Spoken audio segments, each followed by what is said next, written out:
Hello, everybody. If you are here and with me, there we go. It's Jeanette Anderson, and I'm here live. We were to be doing an interview with someone, and I haven't got her with me yet. So when she shows up, I will bring her on to do our interview about Instagram and all things Instagram. I can't riff on that because that's not my area of expertise. So I'll just catch you up on what's been going on last week. So last week I was on the Marketers Cruise. It's my, I think, fourth or fifth, but I'm pretty sure it's fourth time on the cruise. This time there was 450 marketers from around the world. Literally, there was people from Sweden and from all different. Sorry, it's on my screen. It's not on my shirt. There we go. 450 people from everywhere from Sweden and Australia and England and various parts of the UK and of course all over the US and Canada. I think one from Colombia, South America, and so on. So most of these people are online marketers. Many of them are experts who sell what they know, coaches, consultants, trainers, etc. Speakers. Some of them have products and services. And I was just going to share with you a couple of the highlights of what happened on the cruise and let you know that if you're interested in joining me next year, so this year we went to Aruba, Bonaire, and Curacao. And I've been there before on the cruise. And this next year we're going out of Orlando to St. Martin and St. Kitts, I think, and two other places. So the Caribbean, they're really lovely. They're 8-day cruises. And as much as you might think that a work cruise sounds like an oxymoron, it really doesn't. It's really not. You actually do work a lot. They're long days.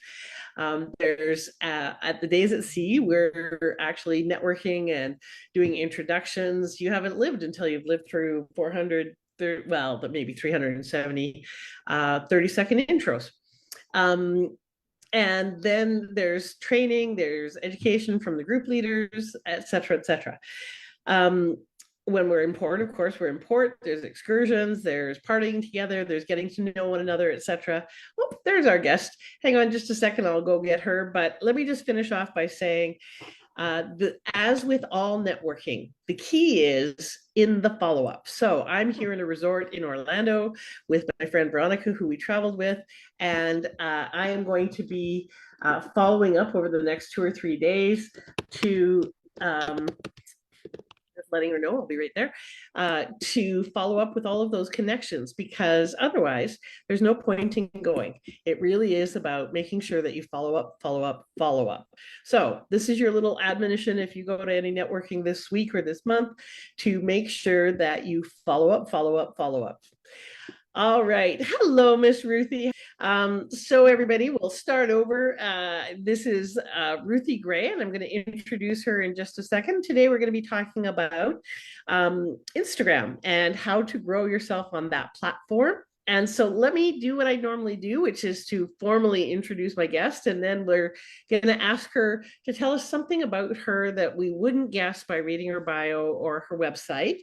And you know, Ruthie, the juicier the better. You get bonus points for making it really juicy.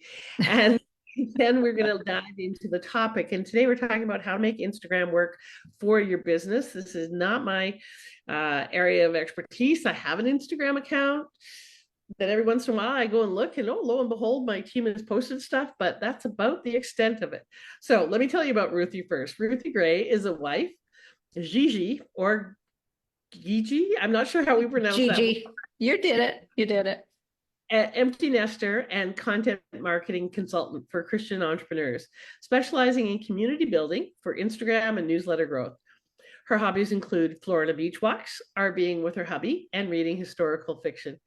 Ruthie is the founder of Authentic Online Marketing School, where she teaches her community marketing framework and podcasts at Authentic Online Marketing. So easy your mom or Carol Brady can do it. Connect with her on Instagram or her website, AuthenticOnlineMarketing.com. So just want to do a little quick aside on that. So her tagline, so easy your mom or Carol Brady can do it, is a brilliant example of using a reference that immediately qualifies your audience, because only people who really would understand that reference and get it are people who are a little older, which is her demographic. So, and particularly women who are in that particular age range. So that's a brilliant way to filter with a subtle little use of your tagline, or your explanation or a line. So welcome, Ruthie. I'm glad to see you. Where Thank you. in Florida? I forget. St. Pete. St. Pete's. Okay. Looks like you were out for a walk. Were you? It yes. And it is cooler here. It's Like it's cold. cool. Oh, Like and when you live on the ocean, the breeze is cooler than it is, more inland. So yeah. yeah. We're in Orlando and it's pouring where we are right now. And quite, we were cold, which is amusing because we're Canadians and everyone thinks that we just love cold weather, which we don't. But right now, we left last Saturday for the Marketers Cruise, and it has been an incredible cold snap since then. They're like literally minus 40, minus 30, freezing temperatures. And for the first time that I can remember, the city of Calgary told people not to to unplug all their appliances and not use electricity whenever they could, because there was so much electricity being used for cars being plugged in and heat and stuff like that, which is Wow. very unusual in a big metropolis. So Yeah, for it's sure. cold there. I'm so happy I'm not there. It can be Yeah. cold and rainy here. I don't mind. All Yeah. right, so let's find out the juicy bits about you. So tell us something that we wouldn't guess reading your bio or your website or whatever. Oh, I don't know. I don't really have anything super juicy except that this isn't juicy, but I love Frenchies, the dogs. I think they're the funniest things, and I would like to have one someday. And really, and I hate cats, so I don't know if that's juicy or not. I But don't I know if I grew know up around juicy. cats, and they drive me nuts. Oh, that's so funny. People are definitely usually dog people or cat people, right? They Mhm. definitely have a style. I don't know if I know what a Frenchie dog looks like. Is it like a little terrier? It's like a little, it looks like a mix between a terrier and a pug and a bulldog almost. They've got these little ears that stand straight up and they have the pushed in faces and they're hilarious. Like they can ride skateboards and stuff. Okay, well, there you go. So you can go for a walk and your dog can keep up with you. That's great. Yeah, there you go. Or a bike ride. Okay, so let's talk about Instagram, but first, let's talk about your why. Why, not just what do you do, why do you do this work recently, but what's your why in general? What's your purpose? We like to dive into the deep end first. So, what's your purpose? My purpose is to help women our age to step out in confidence and seize their purpose in the second half of life Mm, and not be afraid to embrace life. A lot of the people that follow me, like I just released a book called Empty Nest Awakening, Weaving the Threads of Your Passions into Purpose. And a lot of us are moms that we just released all of our kids. And a lot of times we feel like life is over, but it's only beginning. And mhm, I'm living proof of that now. mhm, At first I wasn't, and I was super lost and super scared to try anything. And mhm. so I just want to encourage women our age that you're not too old and it's not too late. Beautiful. I love that. And yeah, I suspect your whole life you've been kind of championing, um, not necessarily the underdog, but those who might be overlooked or might be need some extra encouragement in some way, shape, or form. Mhm. What's the interest or passion with Instagram? How come that caught your attention? Well, I was interested in being in more entrepreneurial life. Mhm, And I was, kind of looking at the things that I'm good at. And I had a lot of people asking me, like, what are you doing on Instagram that you get so much engagement and you seem like you know what you're doing with video and things like that, which I mean, it's nothing spectacular, but I do know my way around. And that's what started me running. I started running accounts for people on Instagram, and then I realized I'd just rather coach people than run their accounts. And then it just went from there into my communities and so forth. So it's just something that I love, that I'm good at. So Why did you get good at doing videos and stuff? What was it that attracted you for you personally first? I think at first it was Instagram was fun, and there was it was a it had beautiful pictures back in the day, that's all it was. But when stories came along, I loved them, and I immediately learned how to use them effectively. And so I think it's just, I don't know, I just like it. It's just something I like. No reason. So speaking of stories, like I've been on Facebook forever, have a Facebook community that frustrates the hell out of me, and working on getting more on LinkedIn consistently, and haven't been paying attention to Instagram. Can you define for our audience the difference between a story, a reel, a post on Instagram versus a story? Um, and yeah, can you clarify all that, please? Okay. Yeah, sure. So when you're scrolling Instagram, you're seeing, when you scroll, you're just scrolling the feeds. That's your feed. That is, all reels are there, and all posts, just static posts and graphics and all that. That's your feed. But stories are the thing that, when you see people's circles light up, their profiles, that means they posted a story. Now, a story will go away. It will disappear after 24 hours. So that's the magic of stories. Plus, the other magic of stories is that's where the messaging happens. That's where you can, give polls and question boxes and things like that and start conversations. That's how you market on Instagram. So But so how that's, does that, so if it goes away after 24 hours though, I'm assuming those are fairly short clips most of the time. mhm. Stories are, they're not long form, right? No, you can't have like your story, it can last up to 59 seconds. A lot of times it's a lot shorter than that. Wow. Okay. So between 10 and 59 seconds. So that's fast. You got to be very succinct. Mhm. And then people engage with it within that 24-hour period. How do they see it other than if they're live? Do they get notifications? Do they just see it if they're happen to be on and your circle is one of their connections and it lights up? How do That's they? usually how it is. Yeah. Is that they see. So the thing is, the more people, when people tap your story, your circle, and they watch your stories regularly, then your story, every time you post a story, it lights up and it's closer to like it shows them that you're on there, like the more they watch my stories, the more my stories are going to be closer to their profile circle. So it Okay. reminds them, oh, Ruthie posted a new story. And so should that be something that's content based, value based more times than not, and then every once in a while an offer or promo? How do you advise people to use that? I advise people to use it as a way for the story watchers and followers to get to know them as the person Okay. behind the scenes. Okay. You take them on your daily walk with your Frenchie, or you show them, the remodel of your bathroom, or whatever is in your life, you take them along. And it doesn't, of course, you're going to have off limits things that you're not going to share.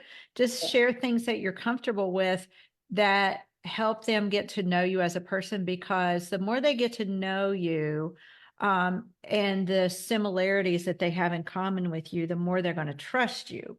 And then, so I just always recommend that you do a lot of behind the scenes, and then you can use it as education too. And you can also do promo. Okay. And so what's the difference between a story and a reel in format, but also in terms of usage on Instagram? Um, well, a story and a reel are similar in that they could be of the same thing, but a reel is going to live in your feed and will reach way more people. Stories are only for mostly the only people that see your stories are your followers, unless someone else tags you in their story, then that can bring other people to see your story. So it's mostly going to be a small percentage of your current followers. So it's kind of nurturing. A story is kind of nurturing. And most of my story watchers are also on my newsletter. And Okay. those people are the purchasers. So that's the difference. And then the reel is more for getting in front of people that aren't already in your audience. That makes sense. So stories are more intimate typically, and greater degree of intimacy with the viewer. So what's the primary difference between Instagram and Facebook and Instagram and LinkedIn? When I part of my resistance, and it's probably very outdated perspective on Instagram, my perspective was that it's predominantly young women, and it's about, skin and hair products and makeup and lots of pictures and images and so forth. And that was my notion of what Instagram mostly was. And I get that that was probably 10 years ago, but what is it now? Who is the primary demographic and the user of Instagram now? Instagram is largely the 30, 40, and 50 age group Okay. person. Mhm. There are a lot of women our age on Instagram. Um, Okay. and it's surprising, but it's true. They're trying to learn it as a platform to reach their target audience and market to their audience. And the cool thing about it is the different formats for video for people to get to know you better. So it's not just young people. In fact, a lot of the younger people are leaving Instagram for other new platforms. Okay. So it is an older crowd than you probably thought. So, and the younger people are going to what, Twitch, and is are they still going to Snapchat, or is it mostly? I think young people are still on Snapchat, some of them, but not a lot. And then I think, some of them go to TikTok Yeah, as well. yeah. So And so how do you recommend people think of the platform in terms of just using it for your business? So let's say you're a middle-aged businesswoman. How do you recommend that they approach it maybe differently than they would LinkedIn or Facebook? um, you want to approach it. If you're going to build an Instagram platform, you need to give it time. It's not going to be a viral thing. Most likely it's not going to be a viral thing. It is something that you must take the time to engage with others on. It's not a thing where you're going to put a post up and they're just going to come and people are going to lap it up. That's not what it is about at all. It is largely about community and about interaction and engagement. That's what Instagram is about. And so you mentioned community. What's the difference in, or how does building community there work? This is how it works. You can be a connector of people. Mhm. You can like tag people in your posts and other people get to know them. You can create posts that, as a call to action, say tag a friend. You can do your own challenge on Instagram. I've done challenges. Now in my field, I do like Instagram challenges where I'll say, join this challenge and I'll add you to the messaging pod, or we'll do something like that. Or you can say, you can hold a challenge on Instagram and like do lives and things like that, but direct the traffic to a Facebook group. Mhm. So you can kind of toggle the two. Like I'm doing that right now. We have an Instagram growth challenge that's starting January 22nd. It's just 5 days. And to join, you join my opt-in and it will direct you to my Facebook group. And inside of it is community that are ready to get to know one another, follow each other. And so that's what it's about. It's about following, but it's also about engaging and talking and sharing other people's content also. You know, it's a very, it can be a very big community builder if you do it the right way. So help me understand, because the way I kind of hear that is that it's actually more of an intake vehicle, and then for the challenge, you move them onto the Facebook group. Because when I think of like, one of the things that I do quite a bit is things like this, a half-hour interview with an expert in my Facebook group. Then we put it out to the podcast and to our YouTube channel. But it's more educational based. When I do some videos and training and so forth like that, they may be 10-minute to 20-minute trainings. They're longer form. When I think of Instagram, and again, this is probably very outdated thinking, I think memes and pictures and short and little stuff, right? I don't think of that as being an educational platform. Is that true? No, it is a very educational platform and So, becoming more so every day. so is that where the reels would come in, that you're sharing content on the reels and Mhm. that lives with your memes and your posts and so forth? Yep, And there's reels, and then there's also live video that you can do training with as well. what's the difference between the reels and the live video? Well, live video, you are interacting with people real time, you know, and so people can ask you questions. You can teach about something and then they can ask you. Your live video does turn into a reel afterwards, but it's a longer form of content. Okay, so it's like a Facebook Live where people can interact with you and it gets posted and kept on the system. Mm-hmm. And so is part of the appeal for you that it is such a visual kind of platform? Because I mean, Facebook is as well.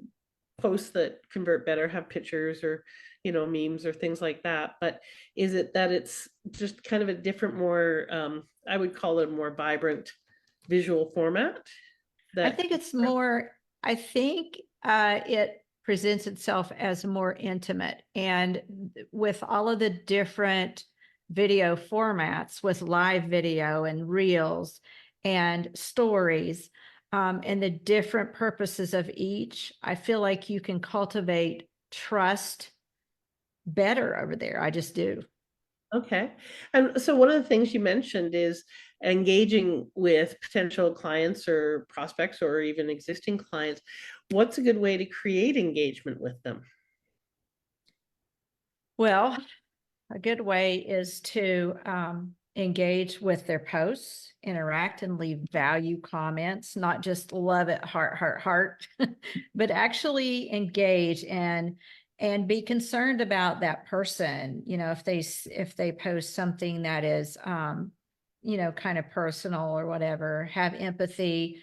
Uh, Taking the time to build engagement into your schedule, your posting schedule, is how you're going to earn their trust and how you're going to build that community. So that's Right. basically how. Really engaging authentically and making time. How much time do you spend in terms of a day posting and managing your Instagram? Given that Uh, it's the primary platform, so it depends on the day. And I only post 3 to 4 times a week okay. on the feed because I feel like I need to spend just as much time engaging and interacting. Okay. So there's that. And then I post in stories every day, something that I'm doing. And Okay. that's where you can post the links to the things that you want people to listen to, like my podcast or get on my email list or things like that. So I can't really tell you. I probably spend on the days that I post, I probably spend an hour Okay. on Instagram on those days. And like I said, that is my plan. That's the platform I'm on. I will repost. I will have it repost to Facebook, and I get Mhm. some interaction and engagement over there and Okay. clicks, but yeah. And so one of the things that I know you've mentioned a couple times is tell people about your products or your services. And so how do you do that without, feeling sleazy or awkward or, like uncomfortable? What do you advise people in terms of whatever platform, but especially on Instagram? How do you offer your products and services and feel confident and comfortable? It's funny because that's one of the things that our announcer says on the podcast is we want to teach you how to market in a way that feels authentic to you, because nobody wants to sound like an infomercial. So the way you do that is by educating your audience, like giving free advice, like teaching them something that's really valuable. Like I do this all the time. I will teach a tip, or I will give some encouragement. Right. Yes, you can do Instagram, whatever, or I teach a lot in the behind the scenes in my stories too. And I give a lot, like I have this growth challenge coming up and people want that. I also produce a podcast that is speaking to their needs, because I'm constantly polling my audience in my stories to see what they need. And Mm. so if you really have a read on your target audience, that all their pain points and you speak to them, then when it's time for you to market, they know you have the answer because you've already earned their trust. Right. Yes, that makes lots of sense. And so, if you're making an offer or you're marketing something like your challenge, something like that, do you do that kind of in all of the different formats? Is there, do you do, say you wanted to really explain your challenge, is that something you would do in a reel? Mm-hmm. Okay. Do And it so, in a reel, you do it in a static post, you do it in a carousel, you do it in your stories, you do it on every neighborhood. So that okay. the reason for that is that some people only watch reels, some people only watch stories, some people only look at the feed. So you want to hit all of the people, all of your followers Okay. and And explain non-followers. carousel real quickly because you mentioned it. So tell people what that is. A carousel it can be a collection of up to 10 images that people have to swipe to see all of the images. Okay. So they Quite would be effective.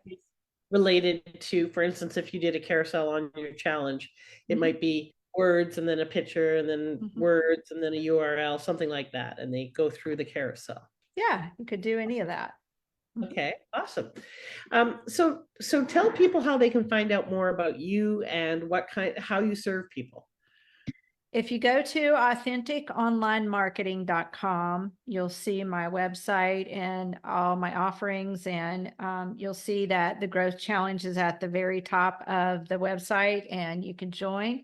But I have several different offerings on there that you can read about and see. We have courses and we have communities and just all kinds of stuff. So go Okay, look. awesome. So spell out the URL in case they don't see it in the show notes or something like that. Okay. AUTHENLINEMARKETING.com. Okay, awesome. AuthenticOnlineMarketing.com. That's where you can find more about Ruthie Gray and connect with her.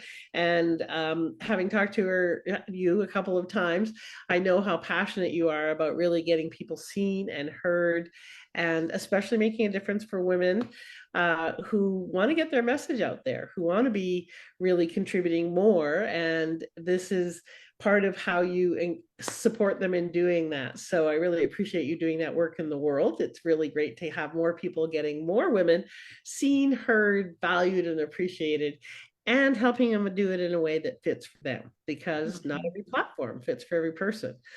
Part of my resistance to LinkedIn, even though that's where most of my people are, or many of my people are, is that it tends to be stuffier and not more of my, kind of style. So it's like finding the bridge between those two.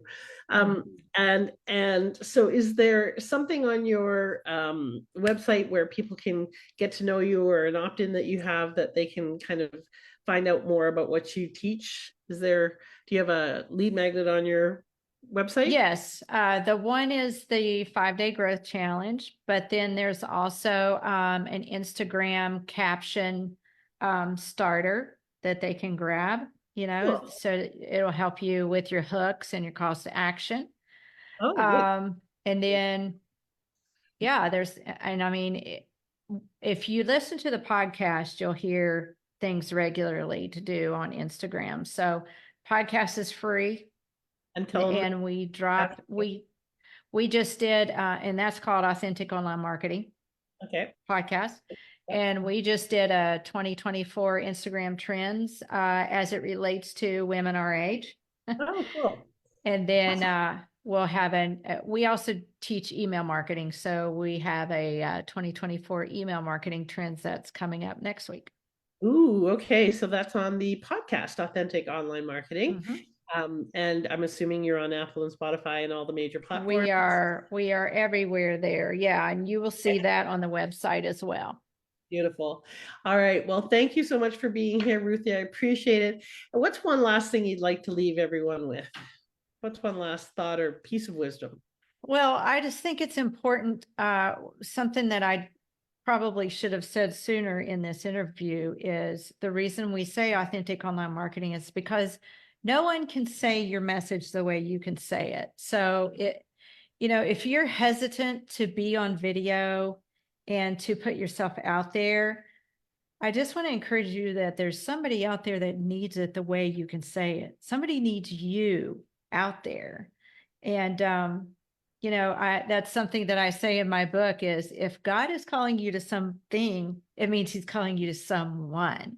So be encouraged that someone out there needs your voice.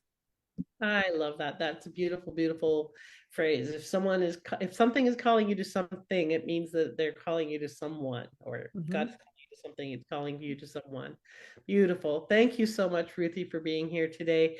And folks, if you haven't got onto Instagram, if you're resistant like me, give it a try, give it a shot, and just see whether it's your platform. I don't encourage people to be on everything because you don't get good at everything. Pick one that is the one that resonates with you, and then really invest in learning that platform and being present and being there. But even if it's not your primary platform, you can still share things from Facebook and be on Instagram and have a presence there.